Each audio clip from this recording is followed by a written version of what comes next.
တောင်ကိုရီးယားမှာသမရသစ်တဦးကိုတင်မြှောက်ဖို့အတွက်ကြားဖြတ်ရွေးကောက်ပွဲကိုဇွန်လ3 ရက်နေ့မှာကျင်းပမယ်လို့ကြေညာခဲ့ပါတယ်။စစ်အုပ်ချုပ်ရေးအမိန့်ကြေညာခဲ့တဲ့သမရယွန်ဆော့ယောကိုယာဒုကဖယ်ရှားပြီးရပ်ပိုင်းကြာမှာယာယီသမရဟန်တက်ဆူကကြားဖြတ်ရွေးကောက်ပွဲကျင်းပမယ့်နေ့ကိုထုတ်ပြန်ခဲ့တာပါ။တောင်ကိုရီးယားရဲ့ဖွဲ့စည်းပုံအခြေခံဥပဒေအရ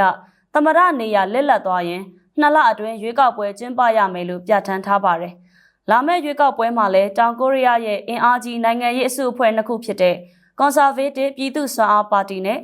Liberal Democratic Party တို့ပဲအဓိကအားပြန်ရပွဲရှိနေပါတယ်။ဒါပေမဲ့ပြည်သူ့စွမ်းအားပါတီက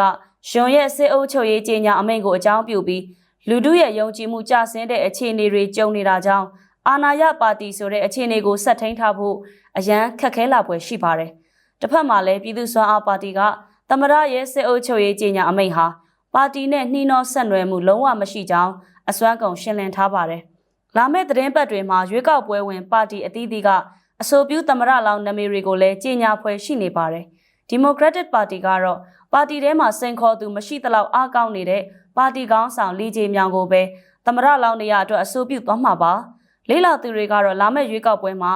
လီဟာအပြတ်အသက်ရေပန်းအစားဆုံးအနေအထားနဲ့ဥဆောင်လိမ့်မယ်လို့ပြောပါတယ်။သူက2022ရွေးကောက်ပွဲမှာယွန်ကိုမဲအရေးအတွက်ကွာဟချက်အရန်ချင်းမြောင်းနဲ့အရေးနှိမ်ခဲ့သူပါ။ပြည်သူ့စွမ်းအားပါတီကတော့သမရလောင်အဖြစ်ဘသူ့ကိုအဆိုပြုရမလဲဆိုတာမဆုံးဖြတ်ရသေးပါဘူး။လောလောဆယ်တော့အလုတ္တမဝန်ကြီးကင်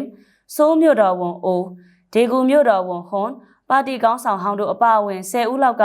ပါတီကိုစားပြုသမရလောင်နေရာအတွက်ပါဝင်ရှင်ပြိုင်ဖို့စိတ်ကူးထားကြတယ်လို့သိရပါတယ်ရှင်။